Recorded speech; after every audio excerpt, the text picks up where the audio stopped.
It's Saturday night in the Connecticut suburbs. Autumn is in the air. And this guy is bringing pizza to the door. Jeff Sokol is no pizza delivery man. Cops say he's here to meet a 13-year-old girl. How are you? Good, how are you? Sokol drove all the way from Boston to our sting house in Fairfield, Connecticut. What he doesn't know is that we've placed more than a dozen hidden cameras all over the property. His date with a 13-year-old is going to be on national TV. No. What kind of pizza do we have tonight? Who's this? I'll get to that in a minute. Who are you? I will. Can you just tell me who you are? I'm Chris Hanson. You want a slice? I'm good, thank you very much. It's How very about kind. you guys? So the cops here? We'll see. Sokol isn't getting seconds. His next meal will be in jail. Come on out. Let's go, let's go, let's go. Cops grab him. During the search, cops find a sex enhancement pill, the kind where you call a doctor if it's still working after 4 hours. Have a seat and slide over to the passenger side, please. Sokol is placed in the back of an unmarked police car. The cops put his pizza in the trunk. He's hauled off to Fairfield, Connecticut Police Headquarters. Okay, I just want you to read you can read your own rights, and if you understand them, just initial it. And then we're going to go down here quick and do the same kind of a thing, okay? So you have the right to remain silent, you understand that? If I talk to any police officer, anything I say can be used against me. I have the right to consult with a lawyer before I answer any questions. I may have a lawyer with me during questioning.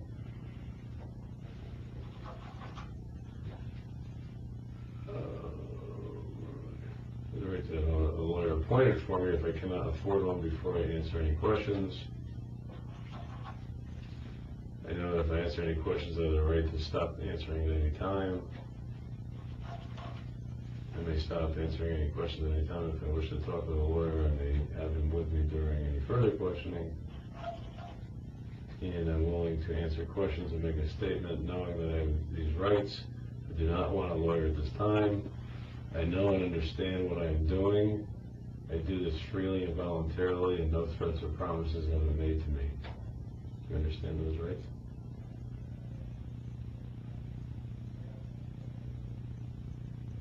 Well, I'm probably gonna have to get a lawyer. So here he says, I'm probably going to need a lawyer, or something to that effect, which is ambiguous, and the detective is right to pass it. It's only when the request is unambiguous that you must comply with it. Okay. So we're not going to discuss without the time. You know, figure that out. I'll talk to him.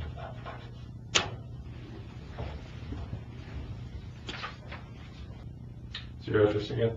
1064 on Beacon Street. Promenade. Brooklyn? Yeah, Promenade. So here the detective has gotten him past Miranda and has begun to ask him some questions that are just kind of basic information, what's your address and things like that. That's good, and that's a way to transition out of Miranda and into non-threatening issues. The issue is that it's just shortly afterwards that he begins to get right into the issue itself, and he passes all of these moments before where he could have been building rapport, showing this guy that he's fair and even, and he's being quiet, closed off. He's not establishing any sort of rapport. And then he bypasses any chance and just gets right into the issue, which is really missing an important opportunity. And without building rapport, we don't have a baseline. We don't get the chance to prove to this person that we are fair and even-minded, which is really important to build that kind of trust. And we could probably just kind of start with what happened this evening. Like I mentioned before, he read a Miranda, he asked him a couple basic questions, and then he said, well, I guess we'll just start with what happened this evening. There's no rapport building. Without the rapport, we don't have baseline. We need the baseline to be able to interpret any sort of nonverbals as well as vocal deviations that we might pick up. I looked at some of the texts. There's several pages. The text between you and the young female. Can you just tell me what kind of happened from your standpoint tonight? You're in, I assume, at home in Brookline. and you're corresponding with this younger girl.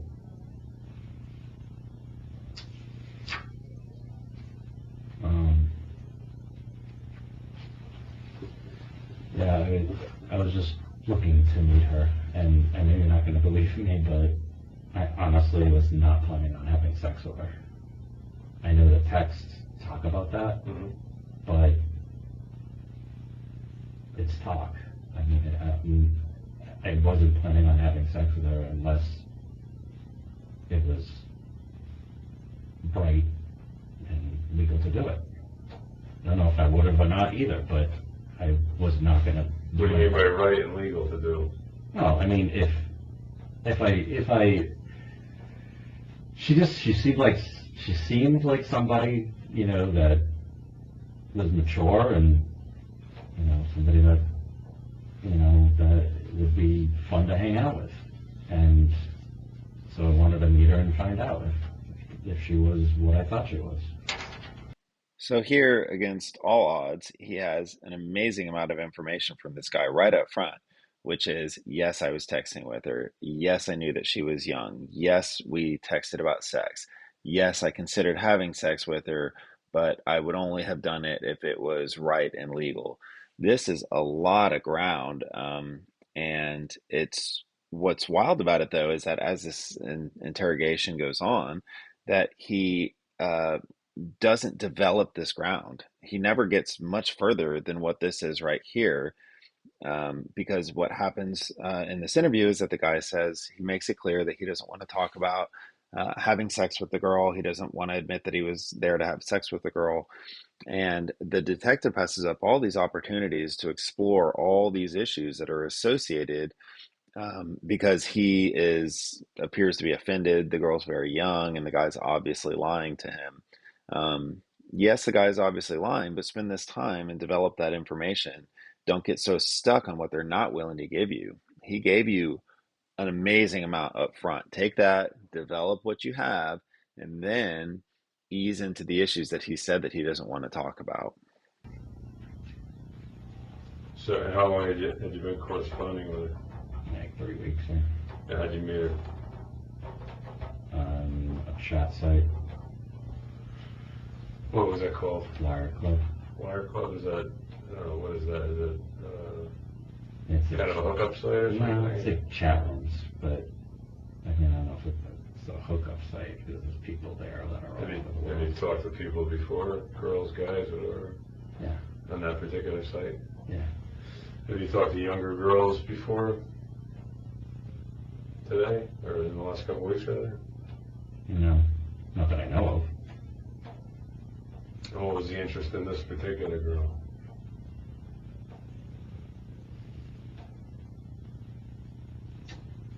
Let me back up a second. Are you married?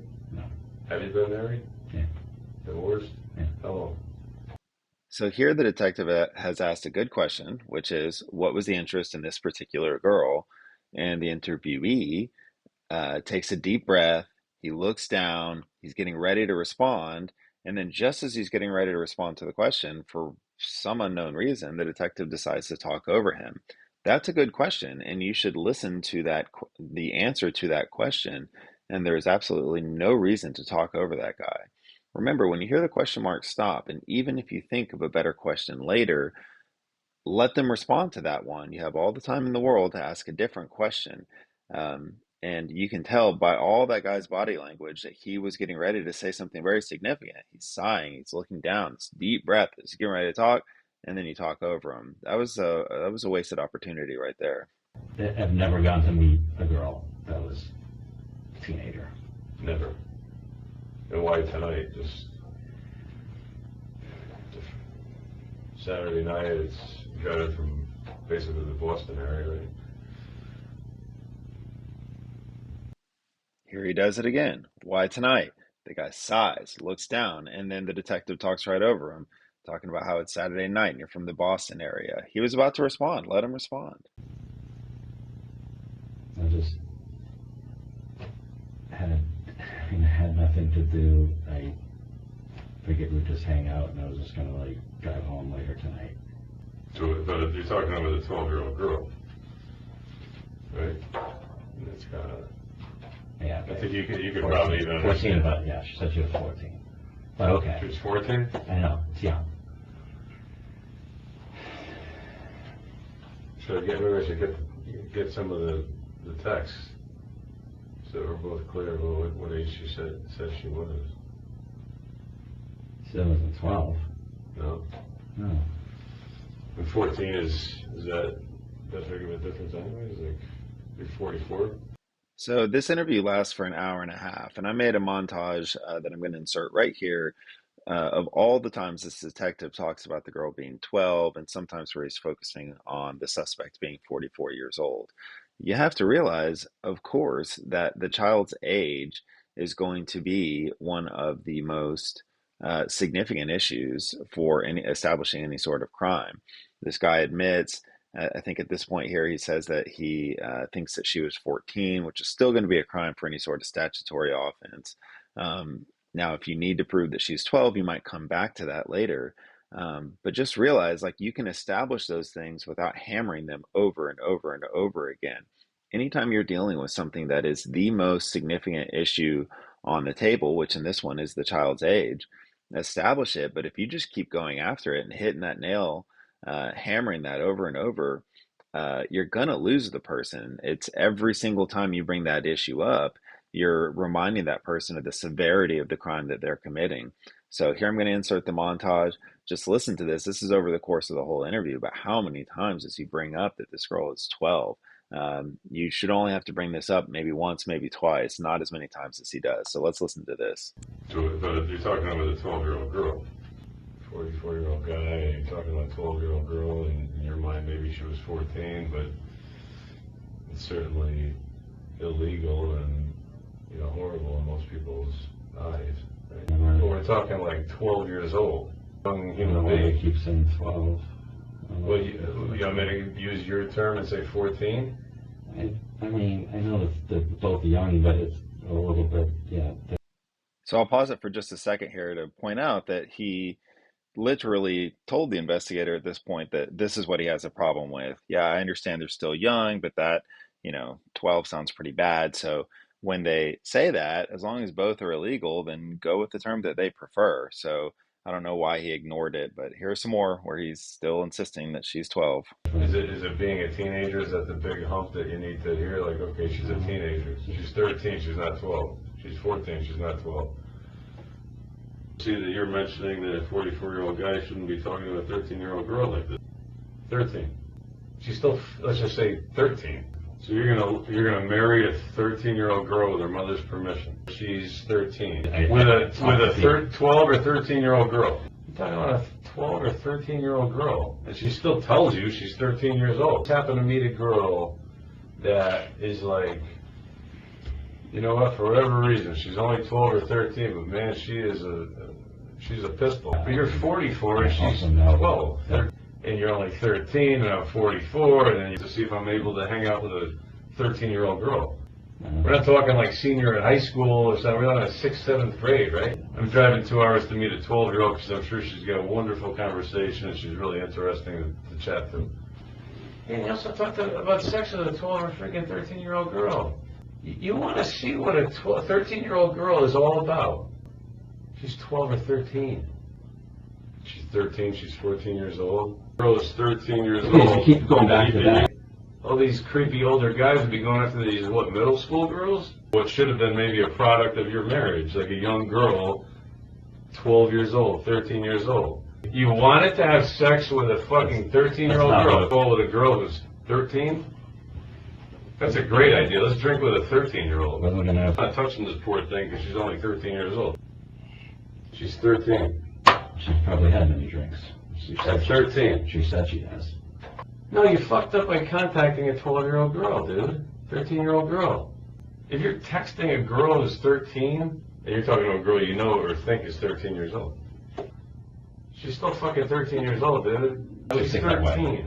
You want 13? It's not like you're, 15 and she's 12 and like, young. Yeah, like 13. Yes. Okay, fine, but she's 13. And you're going to prey on a 13-year-old girl? a 12 or 13-year-old girl would probably be cocked right now. That would talk to a 12 or 13-year-old girl about anything other than coaching soccer because their daughter plays on the team. And you're coming down to Fairfield, Connecticut to meet this 13-year-old. Okay, so I know it gets a little bit exhausting hearing him say 12, 13, 12, 13 over and over and over again. But just, I put that all in there. Those are all the different clips that I could find, and I'm sure I missed a couple where he's talking about the age of the girl. So again, remember, this is something that is the central issue of everything is the age of the girl. So it's the one that he's going to be most gun shy about discussing. So this is not something that you should be badgering him about over and over again just because it doesn't serve. Completely understand his indignation. I understand why he's upset about it. I understand. I investigate these types of cases too, and so this is. But we can't let our indignation get in the way of our interview. That's not helpful. One other thing I'll point out before we move on is that he says there on like maybe the second to last clip where he says, if anything, the only thing you should be texting them about is that, hey, there's a soccer game, like if you're their coach or something. So there at that point, he's discussing his moral compass and how he believes people should interact with young girls. And I would agree with him that if anything, that's about right. But realize we're not there to instruct the interviewee in our moral compass. We're there to understand what theirs is. And once we understand it, then we can talk within their understanding of the world in a way that we can develop and understand them more, which is going to be useful for themes, interrogations, and using on that person later. It's not useful to try to convince this person of our way. We're trying to understand what their concept of the world is so that we can develop that. So moving on. Different, it's a difference to me. Because neither are legal, you know that. And, right? The age of consent is 16, which is, in my mind, too young also, but he thought she might be 14.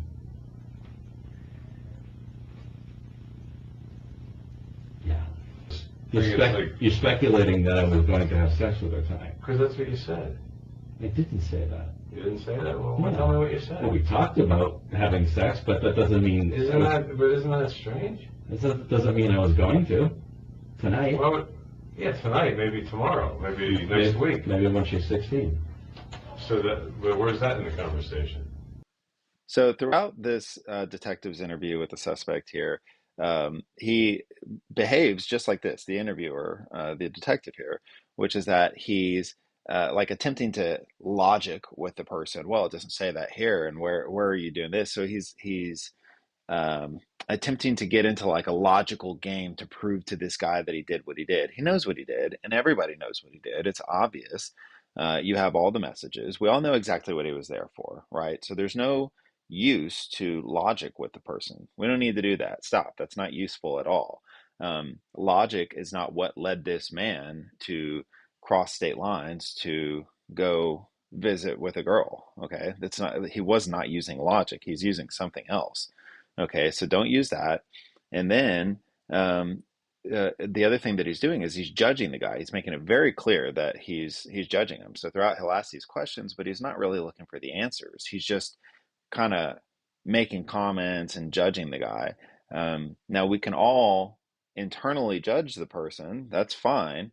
It's hard not to, but when you're letting that person know that you're judging them, they're not going to confide in you. They're not going to confess to you. Okay. Like if somebody like this who has obviously committed a crime, this is a well evidenced crime. They have it on video, him walking in, right? This is not up for debate what was going on. When you have something like that, take a step back and make sure that you know what it is that you're doing when you're in that interview room. Because if this guy just sits in this interview room for an hour and a half, just being judgmental and snide, condescending, attempting to logic with this person, and that's not what he should be doing. It's not useful. He needs to be developing his case. And if you read all the time, I don't know if you read all of I it. did not, and I probably can't digest them all right now, Sure. but I'm starting to try to look here. I'm sure. So here the detective admits that he hasn't been through the evidence, which is not the way that I would handle this. I would certainly want the person to believe, I would imply that I'd been through this evidence all sorts of times. I was familiar with this evidence. I know it all backwards and forwards. So I guess I could see it as long as he's saying he hasn't been through it like as a tactic. He could put the interviewee in a position of saying, when I finish going through this, is it possible that your messages are going to say this or something like that, right? And so that could be a good tactic. But if it's not a tactic and he's just volunteering to this guy that he's not well prepared for this case, then that just seems like giving up a lot of yardage on a play that is not necessary to give up. So don't give up anything unless you have to. If you have a reason and it's a tactic, then sure, give it a try. Who am I to say it won't work? You didn't go when the parents were home. If it's wonderful, then yeah, if your parents are home, that's great. I'd love to meet them. No, your parents aren't home, right? Kind of thing. They're away. They're not coming home. Whatever. You with me? Yeah, I'm with you, yes. And I think this probably goes back a long time. This did not happen overnight. I'm a little bit older than you. You know, whatever my, makeup is physiologically and emotionally and every other way, it didn't start last week. So you probably had these fantasies, desires, interests, probably your whole life, actually. Or until you became an adolescent or something. Fantasies about what? I'm assuming younger women. And maybe as you got older, like you wanted to stay in that realm, like, oh, the younger girls, I like them better for whatever reason. You would have to tell me what the attraction is. It's never happened before. So my comment on this part of the interview here, and it goes throughout, is that I don't know what this detective is trying to accomplish at any point in this interview. So what he did, if we recall from the beginning, is he read this guy his rights. He asked a couple basic questions, and then he jumped right into the issue. Okay, so he skipped any sort of rapport building. So we don't have any baseline for this guy.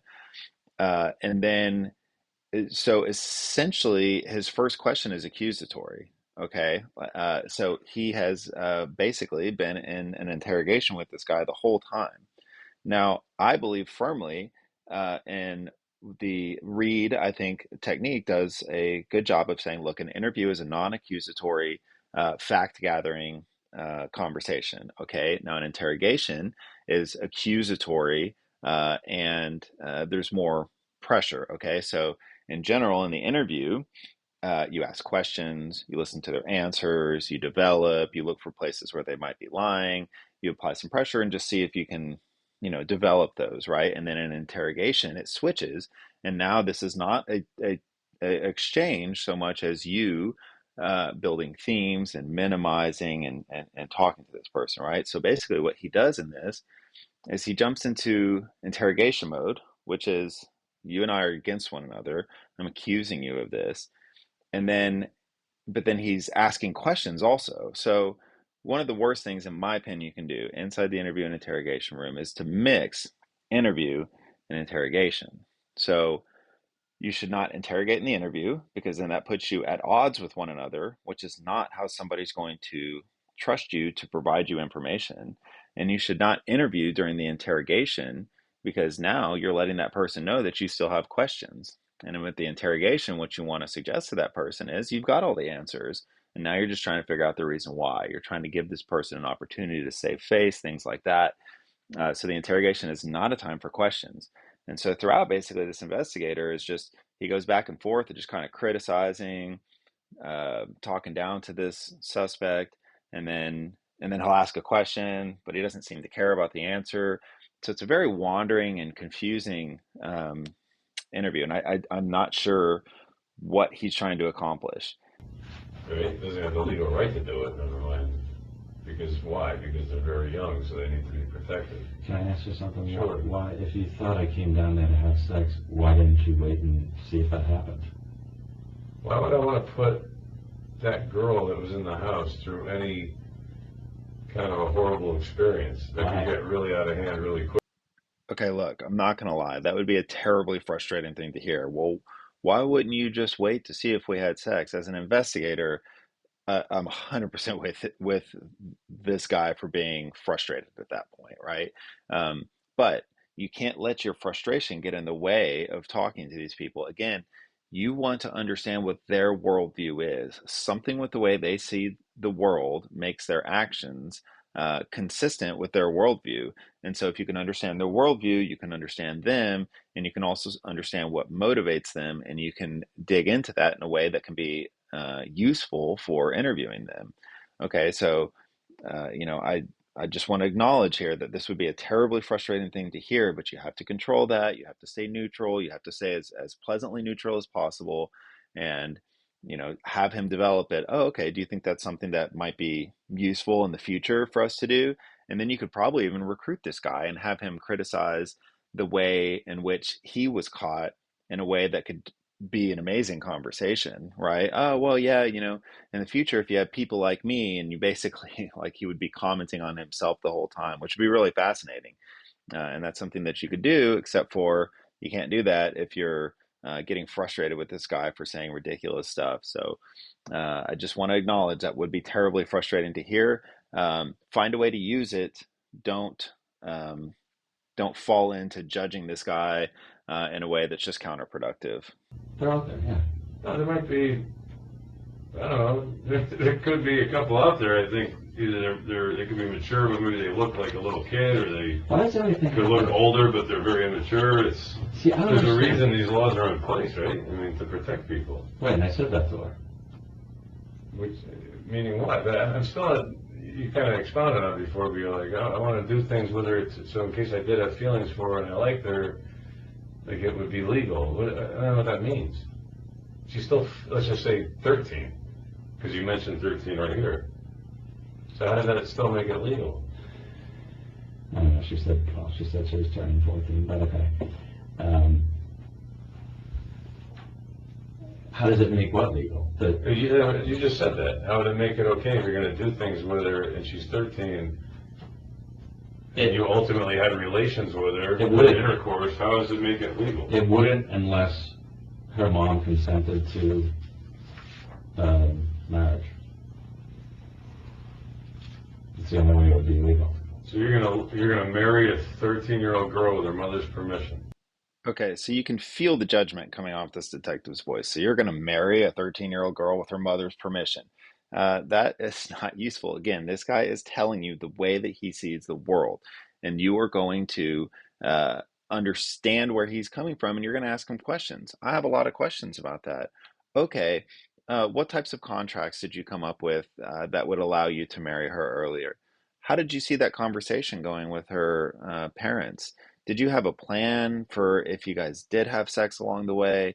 Or there's just lots of things that you can ask where once you tell the person that their worldview is ridiculous, that person doesn't want to talk with you or share with you or whatever. You're just being argumentative. And it's not helpful to just sit around being argumentative with this guy. You're not going to recruit this guy to your way of thinking, and it's not your job to do that, okay? Your job is to understand his way of thinking so that you can exploit it and you can understand and you can develop questions to where basically when you have this guy, I understand he's probably on national TV. This is To Catch a Predator. He knows it's going to be seen later, and he doesn't want anything to do with this guy. But when you can have him sit there and explain to you, oh yeah, I looked up marriage contracts for kids. 13 is young, but of course she'll be 16 soon. And you just have him like talk more and more and more about what he was going to do. You're learning a lot about that guy in a way that's very useful for a case, and ways that when you can get into that person's interior mindset and the thought processes that they used to get where they got, that is so much more useful than facts, okay? Facts you can always go and find. Facts are, he drove across state lines, he bought a pizza, he, communicated with her via text message. All those are things that you can lay out. But the thing that is completely invaluable that you can't just print out on a page is what was that person thinking? How did they arrive at that? And when you can get there, that is invaluable for making these confessions stick. Most guys. So you're saying most guys. So it's like you're driving from Boston. You're saying most guys. Right. That's not me. Problem. Didn't seem like it. Didn't seem like what? Just seemed more mature than that. More than Compared to what? Like a 28-year-old woman, like a 22-year-old girl. You're talking about a 12 or 13-year-old girl, and she's acting like she's 18? Yeah. So what?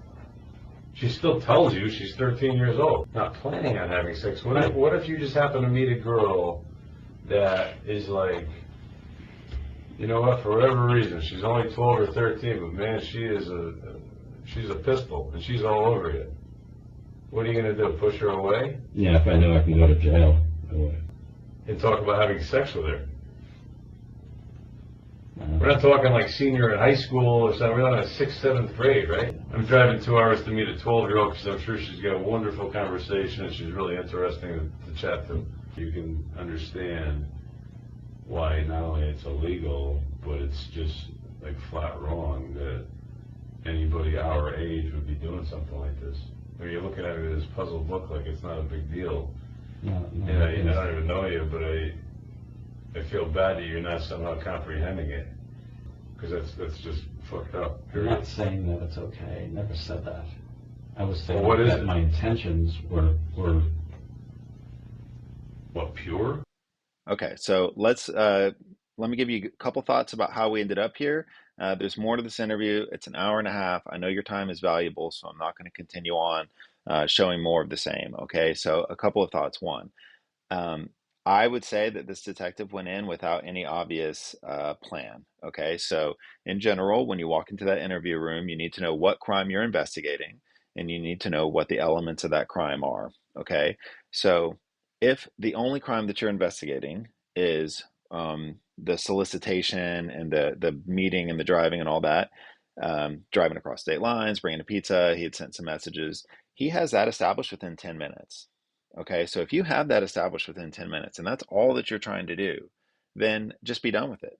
You know, ask him a couple more questions about how he logged on, what his username was.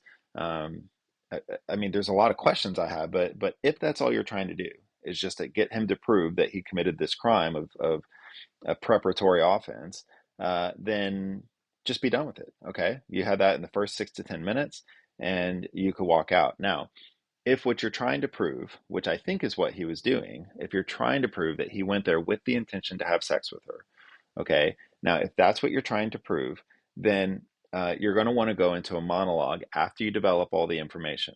So, in my opinion, he left a lot on the table, a lot that he could have been gathering this information, and he didn't. But either way, at a certain point, you're going to reach the end of your interview and it's going to be time to interrogate. So, my interrogation thoughts go like this. First of all, this guy has said that he views teenagers as differently. He is not the typical kind of guy who only thinks about sex. He was looking for a connection. He's lonely. He has obsessive compulsive disorder. He talks about at various points. These are all things that I would use to interrogate him. So, what this would look like for an interrogation, a typical kind of read technique confrontation would look like this. Hey, Jeffrey, this investigation is complete, and there is no doubt that you went to that child's house with the intention of having sex with her. Now, listen, I've talked to you today, and I feel like I've learned a lot about you. I know you have obsessive compulsive disorder. I know you've had some failed relationships, including a marriage, and all of those things are completely understandable and make you totally human. I've had tough relationships too. I've had things that have fallen apart. I understand you and I see you, okay? And I think that when you ended up here, what happened is you were looking for connections in a place where it might just as well be adults that are showing up in these chat rooms, and you fall into conversation with somebody. And before you know it, you develop a connection with that person. And then once you have a connection, then you learn that she's a teenager. Okay. Now at that point, you already have that connection. You're lonely. You're looking for a connection. And then what happens, in my experience in these investigations, is your brain starts trying to make it work. Anybody who's been in a difficult situation has been in a spot where we have tried to make things work. Okay. And the way that looks is it contradicts logic. It goes against what we know is right. Okay. And what it does is we say, okay, I don't know how I ended up talking to this young girl, but this is somebody who's important to me. And then, I'm sure there must be ways around it. And then you do an internet search and you find out that it would be possible to marry. And then you're thinking, hey, I don't think I would marry her, but I mean, maybe. And then And basically the brain, this is the human brain, man. This is a human condition. You are a human with human emotions, and you are no different than other people who are put into a tough and unusual situation. Your brain tries to make it tries to regulate. The brain is always trying to regulate. And anytime you get out of order, you go a little too far, the brain tries to make everything make sense so that you can go back to being in stasis, basically, and it's equilibrium is what I'm looking for. And so, and that's what I think happened. I think you started chatting with the girl. I think that she became the aggressor, and we all know that little girls can become obsessed with older men. We all know it, okay? We were there in high school when the girls that we liked were interested in older dudes. We were there later on when daughters of our friends started getting obsessed with older dudes. It's a thing that happens and we know. And I tell you what, man, it is totally flattering when somebody is into you like a teenage girl, that type of obsessive being into you. Once we're up in our 30s and 40s, man, we don't get that anymore. There's no more obsession. There's just kind of platonic friendship. There's none of that fiery obsession where somebody is obsessed with you. And it is flattering. We all want that. And so I think that that's how this happened. I think that when you entered into this chat, you entered in with good intentions. You're looking for some sort of connection. You find a connection. Then you find out she's too young. But by that time, she feels that connection to you and she's chasing after you. She's doing too much. She's making you feel like nobody has made you feel in a long time. And that flattery, that feeling, it's something that we all want. We want that feeling that we are so special that somebody is obsessed with us in that sense. We love that idea. Okay? Modern culture is built around this concept of people, posting pictures of themselves and looking for people to comment and flatter them. And when you get this type of obsession that you can get from this direction from a kid, it's flattering, okay? And it makes you do things that you wouldn't otherwise do. I think that when you entered into this relationship, you never anticipated it would go so far. And I understand that. And I think if I look through these messages, I bet I'm going to find that she's the one that introduces the idea of hooking up and relationships. And I bet we could go through those together and you could start to understand. You would see how you got pulled into this. Okay? I do not think that you planned this. I do not think that you went into that site looking to hook up with little girls. What I think is the situation developed faster than you could have anticipated. Okay?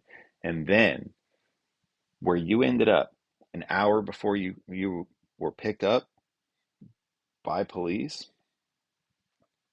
you were at the height of it. Your brain had gotten warped by this whole thing. But here's the deal, Jeffrey. We have to resolve this together, okay? And what you have to do to fix a thing like this is three things. You have to say what you did is wrong. You have to say you're sorry, and you have to say that it's not going to happen again, okay? Now, what I do not want you doing is I do not want you sitting here and telling me that you did not come with intentions to have sex with her. Obviously you did. All of the evidence points to it. All of what we know points to that, okay? And so what we want to do here is we need to admit that what you did was wrong. When you drove down here from Boston to have sex with this girl, it was wrong. And what I think is going to be the easiest step for you is to say that you're sorry, because I know you're sorry. I know that this is something that you didn't anticipate coming. I know you're sorry, man. And what I know from talking to you, and we've covered this, is that this is not going to happen again. So let's start with step number 2. When you drove down here with the intention of having sex with this girl, you're sorry for the way that happened. You're sorry, aren't you? Good. That's what I thought. That's step 2. Let's do step 3. When you came down here and you knew you were going to hook up with her, you knew it was going to involve sex. Okay? That's what the Cialis was for. That's what the pills were for. That's what all this was for. It's obvious, man. We know that this is not going to happen again. Can I tell my bosses that Jeffrey made a mistake when he came down here for sex with an underage girl, but that this is not going to happen again. I can tell them that, can't I, Jeffrey? Okay, good. Now listen, you've got steps 2 and 3. Let's go back to step 1. Okay, step 1 is the most important for everybody to see. When you do this step, people are going to be able to trust you again. And it might not be tomorrow. It might not be the next day, but it will be eventually, because they will see that when it came time to man up, that you manned up. Okay. And I believe in you, and I know that you can do this. When you drove down here to have sex with this girl, it was wrong that you did that. It was wrong that you did that, wasn't it, Jeffrey? Good. And so that would be a way. So I'm going to end my monologue here. So that is one way. And again, I don't have I don't have a script. Okay, that was me talking out loud. It has some elements of stuff that I use in different interrogations. Okay, but what you see there is I'm not talking to him. Okay, I'm not interviewing him. I'm not asking him questions. I'm building a theme, which is that things went too far and that she was the aggressor, and then I'm working into getting these admissions. Okay, and make sure that you are interrogating for the thing that you want to discover. And I talked about this in an earlier audio clip, or maybe at the beginning of this one, where it's you got to know what it is you're investigating.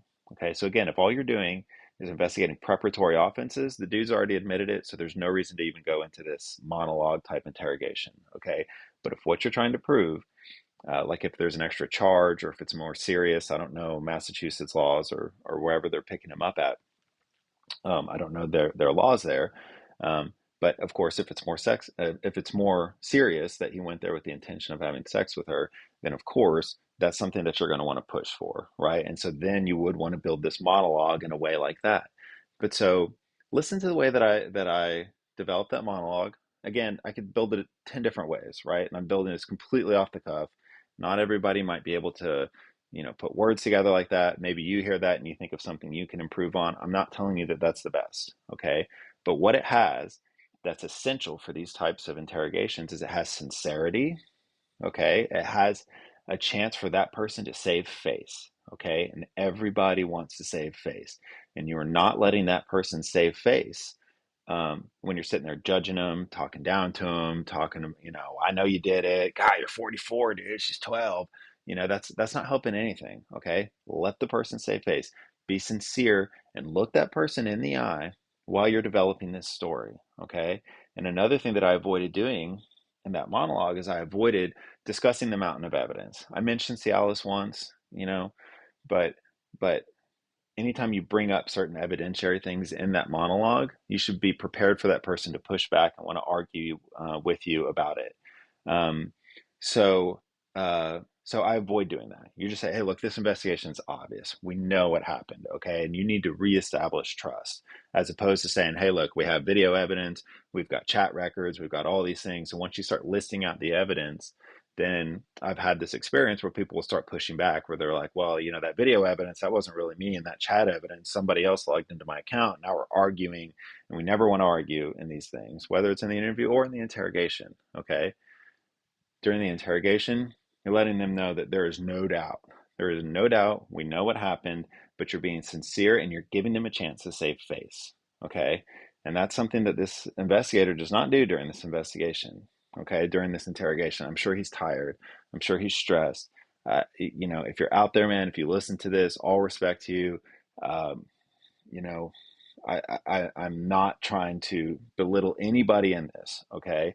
But this style of interrogation is super common, okay? And there is no need for it to be common, okay? There's so many better ways to do it. And just ask yourself, if you're on the receiving end and somebody's judging you, they're looking down at you, they're talking trash about you, is that someone you want to confide in? It's not, but if you have somebody that looks you in the eye, doesn't laugh at you when you say your ridiculous statements, and appears to understand you or at least hear you, that's somebody that you're going to confide in, okay?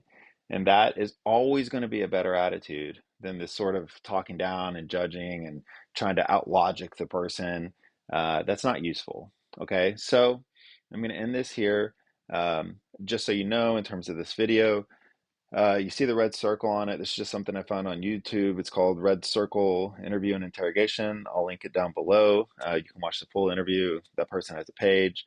I don't have any connection with them, but of course, sign up all you want. And then I also had clips at the beginning of the To Catch a Predator scenes that should be tagged on the video. I'll link it down below to that too. All the analysis is my own. These opinions are my own. So come visit over my blog, lewispurdy.substack.com, also linked below. If you like this analysis or you want to see more, do some writing there and have some more videos coming out. I do listen to feedback. Somebody the other day mentioned that my first video had like 4 minutes too long of intro. I heard them and I shortened it down. Okay, much less talking. I got right into the meat of the situation. So send those comments, like and subscribe, and I will see you on the next one.